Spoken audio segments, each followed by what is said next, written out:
Hey, what's up people? Today is a dark day, but in a good way. EVGA has sent over their Z590 Dark for us to take a look at, and before you keyboard warriors type in the comments, I know Intel Alder Lake CPUs and Z690 motherboards are out. However, there is still a market for Z590 motherboards. EVGA's Dark series of motherboards has had a long history of being niche series of motherboards focused on extreme overclocking. Now, to get some really aggressive CPU overclocks, you need as little on the CPU's memory controller as possible. So EVGA, ever since the Z390 Dark, has done away with 2 memory slots, as well as doing a full 90-degree rotation on the chipset. This design choice is really interesting and non-traditional. Having a 90-degree turn on the chipset layout meant that the power connectors can now be routed in one general location, as well as moving the memory slots to the top of the motherboard. This allows for the full copper heatsink to cover the CPU VRMs. Now, I have to admit, the Z590 Dark is a chunk for sure, weighing in at 4 pounds 6 ounces. The EVGA Z590 Dark supports Intel CPUs ranging from i5 to i9 in the 10th and 11th generations of Intel's EVGA 1200 socket layout. Intel's 10th and 11th generation CPUs at the time were still using the 14nm process, which, for lack of better words, was very long in the tooth. I have an Intel i5 11600K to use with the Z590 Dark. Optimally, yes, an i7 10700K, an i9 10900K, an i7 11700K, and lastly the 11900K, which would have been much better suited for an elite motherboard of this caliber, but this is what I have. Now, Intel this time around has decided to support PCIe Gen 4 with the Z590 series of motherboards. The PCIe configuration for the Z590 Dark is somewhat simplistic, since SLI support is dead for all GPUs except for the RTX 3090. Running with two 16x PCIe 4.0 slots, the top one is wired for the full 16x, while the second X16 slot is only wired for 8x. Another 4x PCIe connection is on the bottom. One caveat to the Z590 Dark is the M.2 NVMe support.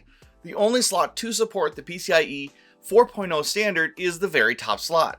The second and third slots only support PCIe 3.0. So if you intend on running a fast NVMe PCIe 4.0 M.2 drive, make sure it's in the top slot to ensure the best performance. RAM compatibility on the Z590 Dark is limited to only 2 slots, just like in the previous Dark motherboards. Again, this motherboard is geared for extreme overclocking, not for having a lot of memory support.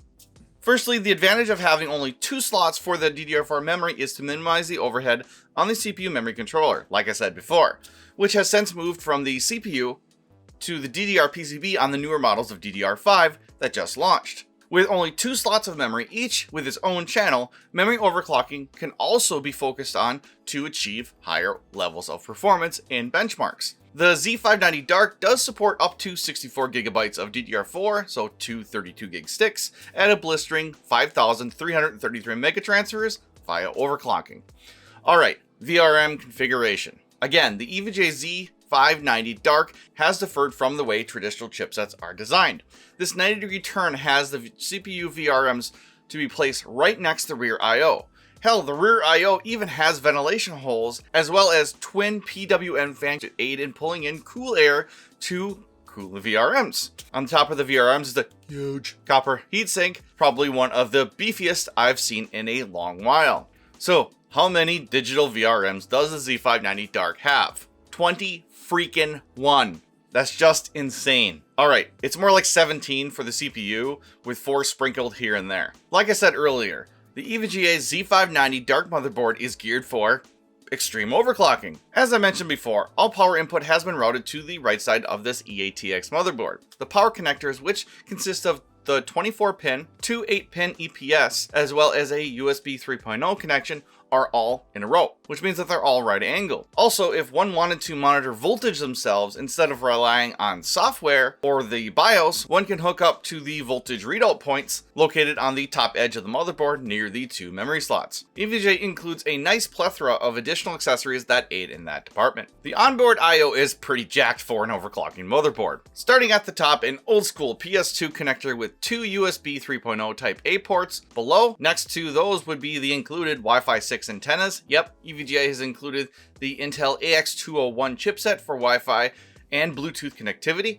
Flanking the Wi-Fi chip are 2 Intel 1225V gigabit NICs, along with 4 more USB 3.0 Type A ports, a lonely USB Type-C Gen 2x2 port, a HDMI 2.0B, and a DisplayPort 1.4 ports for onboard video. Lastly, the 7.1 channel Realtek 1220 audio layout.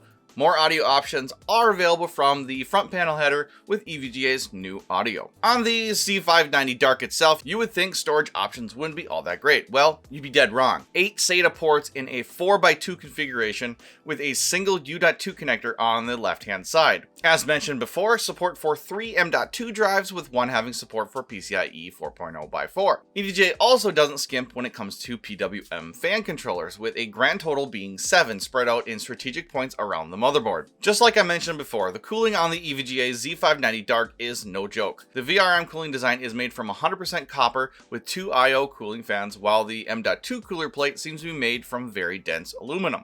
Since the Z590 Dark is an overclocking-centric motherboard, I think we should venture into the BIOS and check out the OC Robot feature that makes overclocking easy.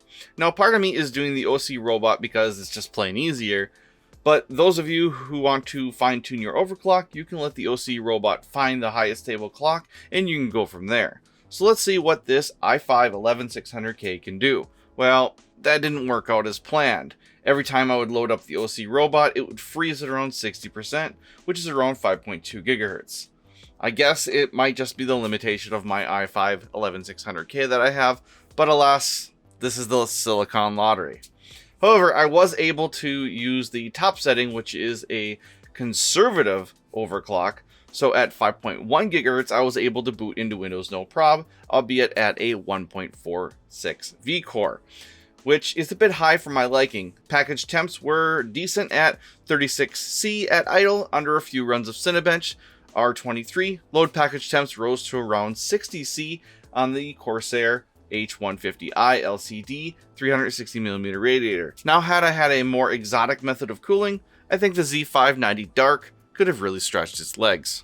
Now, I got to admit, the Z590 Dark largely isn't that different from its predecessors, other than a few things like heatsink layout and material, PCIe 4.0 support for Intel's 11th gen CPUs were made available from a BIOS update for Z490 motherboards. Another thing is the pricing for this caliber of motherboard, expected to pay over $500, which is right in line with its overclocking competition from other brands. So what's the pull for the Z590 Dark? Well, I would say if you have a 10900K or an 11900K that you want to take to the brink and back, sure, the EVGA Z590 Dark is probably going to get you there. With that said, I'm awarding the recommended award to EVGA's Z590 Dark, mainly because the Dark series has always been niche and really the one that is sought after if you're going after some extreme clocks. Okay guys, that's going to do it for my look at EVGA's Z590 Dark motherboard. I know this was late to the party, but I can assure you that some Z690 builds and coverage are coming very soon. So you're going to want to be subscribed so you don't miss what's coming up.